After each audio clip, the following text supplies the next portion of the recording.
السلام علیکم ورحمۃ اللہ وبرکاتہ۔ جب سب کچھ اللہ تعالیٰ نے تقدیر میں لکھ دیا ہے تو گناہ کی سزا انسان کو کیوں ملتی ہے؟ اللہ تعالیٰ نے تو اس کی تقدیر میں لکھ دیا کہ فلاں شخص فلاں وقت گناہ کرے گا۔ اب اگر اس گناہ کو انسان کر لے تو اس کی سزا انسان کو کیوں ملے؟ یہ مسئلہ بہت زیادہ الجھا ہوا ہے لوگوں میں تقدیر کو لے کر کہ تقدیر اصل میں ہے کیا، اور اگر اللہ تعالیٰ نے تقدیر لکھی ہے تو پھر اس کی سزا یا اس کا فائدہ یا اس کے جو ہے ثواب انسان کو کیوں ملتا ہے، یہ مسئلہ آج کلیئر کرتے ہیں۔ سب سے پہلے یہ اس کی تفصیل کیا ہے اس بات کی، اس کو سمجھیے۔ بہت سارے لوگ یہ سمجھتے ہیں کہ اللہ تعالیٰ نے تقدیر میں سب کچھ لکھ دیا ہے، تو اب اگر انسان شراب پیے تو یہ بھی اللہ تعالیٰ نے لکھ رکھا ہے، اگر انسان نماز نہ پڑھے یہ بھی اللہ تعالیٰ نے اس کی تقدیر میں لکھ رکھا ہے، اگر انسان چوری کرے، زنا کرے، ڈاکہ زنی کرے، اس طرح کے بڑے بڑے گناہ کرے، تو ظاہر سی بات ہے یہ اللہ تعالیٰ کے لکھنے ہی پر وہ انسان کر رہا ہے۔ تو کیا جب اللہ تعالیٰ نے یہ تمام گناہ اس کی تقدیر میں لکھ دیے اور اب وہ ان کو کر رہا ہے تو اس کی سزا انسان کو کیوں ملتی ہے؟ اس کیوں کا جواب آج کی اس ویڈیو میں ہم سمجھنے والے ہیں۔ سب سے پہلے آپ یہ بات خود اپنے آپ سے سوال کریں کہ کیا آپ کو معلوم ہے کہ کل آپ شراب پیئیں گے یا نہیں پیئیں گے؟ کیا آپ کو معلوم ہے کل آپ نماز پڑھیں گے یا نہیں پڑھیں گے؟ کیا آپ کو معلوم ہے کہ کل آپ کو کون سا گناہ کرنا ہے، کون سا نہیں، کون سا نیک کام کرنا ہے، کون سا نہیں؟ ظاہر سی بات ہے آپ کو نہیں پتہ۔ اور آپ کو یہ بھی پتہ ہے کہ اسلام نے یہ بتایا ہے کہ شراب پینا حرام ہے، شراب مت پیو، چوری کرنا گناہ ہے، چوری مت کرو، زنا کرنا بہت بڑا گناہ ہے، زنا مت کرو۔ یہ تمام چیزیں آپ کو معلوم ہے، اسلام نے باتیں کہی ہیں۔ اب آپ یہ بتلائیے کیا اللہ تعالیٰ آپ کا ہاتھ پکڑ کر یا اللہ تعالیٰ کا کوئی قاصد آپ کا ہاتھ پکڑ کر آپ کو شراب خانے لے جا رہا ہے؟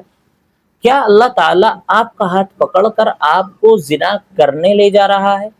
ظاہر سی بات ہے ایسا کوئی بھی گناہ نہیں ہے جو اللہ تعالیٰ آپ سے کروا رہا ہے۔ اللہ تعالیٰ نے تو آپ کو بتلا دیا ہے کہ آپ اگر یہ کرتے ہیں تو یہ ثواب کا کام ہے، اور اگر یہ کرتے ہیں تو یہ گناہ کا کام ہے۔ اس کے بعد آپ کو اب پورا اختیار ہے، آپ کے پاس فل چوائس ہے، آپ کے پاس فل کنٹرول ہے، فل فری ول ہے کہ آپ چاہے اچھا کریں چاہے آپ برا کریں۔ آپ اچھے کو بھی جانتے ہیں، آپ برے کو بھی جانتے ہیں۔ تو اب آپ یہ بتائیں جب آپ اچھا اور برا دونوں جانتے ہیں تو برا کرنا یہ کس کا اختیار ہے؟ آپ کا اختیار ہے۔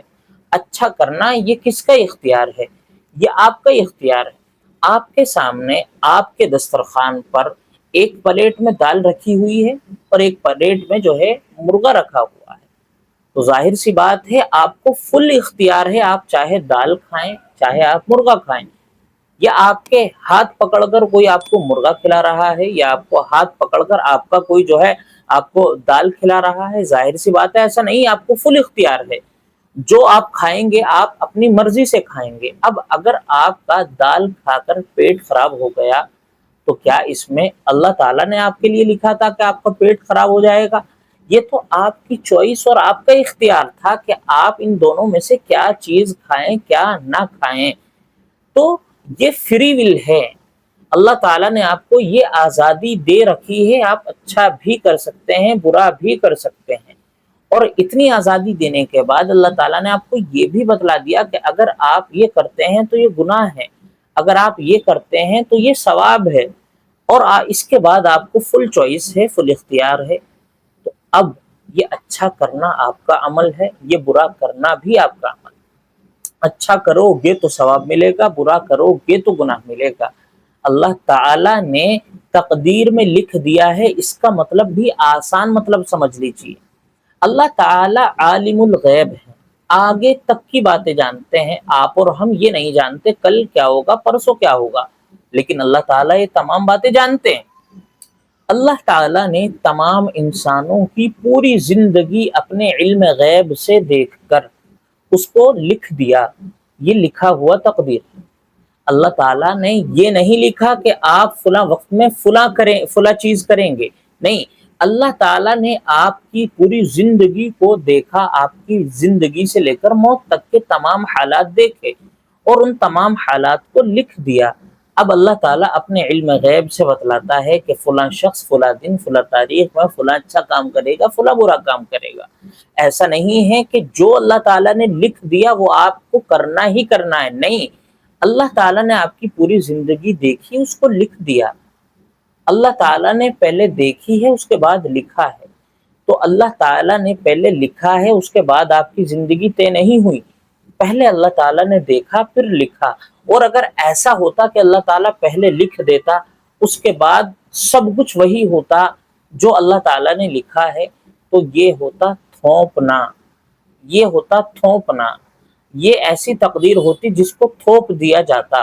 تو اب گناہ کی سزا اگر انسان کو ملتی تو یقیناً اس پر ظلم تھا، لیکن اللہ تعالیٰ نے اب جو کیا ہے وہ یہ کہ اپنے علم غیب سے پوری زندگی دیکھ کر اس کو لکھ دیا۔ اب جو بھی آپ کچھ کریں گے وہ حقیقتاً ایسا ہی ہوگا جو اللہ تعالیٰ نے لکھا ہے۔ تو اللہ تعالیٰ نے آپ کو اچھائی بھی دکھلائی، برائی بھی دکھلائی، اور آپ کو یہ کنٹرول بھی دیا کہ آپ اچھا بھی کر سکتے ہیں، برا بھی کر سکتے ہیں۔ تو اب اچھا کرنے کے حقدار بھی آپ ہیں اور برا کرنے کے گناہ کے حقدار بھی آپ ہیں۔ اس لیے اس مسئلے کو ٹیڑھا نہ بنائیں۔ تقدیر کا صحیح طور پر مسئلہ تو یہ ہے کہ ہر کسی کے سمجھ میں نہیں آتا۔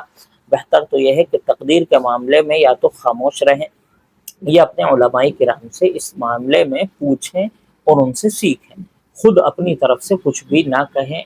یہ اسلام پر اور اسلامی تعلیمات پر ظلم ہوگا، اور ایسا بھی ہو سکتا ہے کہ ہم زیادہ بحث و مباحثات کرنے کی وجہ سے اسلام سے خارج ہو جائیں۔ تقدیر کا مسئلہ بہت کیڑا ہوتا ہے، اس لیے تقدیر پر ایمان لانا فرض ہے۔ تقدیر پر اس طرح ایمان لے آئیں کہ اللہ تعالیٰ نے جو بھی لکھا ہے، میری زندگی میں جو بھی ہونا ہے وہ سب کچھ پہلے ہی سے لکھا ہوا ہے، میں اس کو مانتا ہوں۔ بس اتنا مان کر خاموش ہو جائیں اور اپنی زندگی کو اسلامی تعلیمات کے مطابق گزارنے کی کوشش کریں۔ السلام علیکم ورحمۃ اللہ وبرکاتہ۔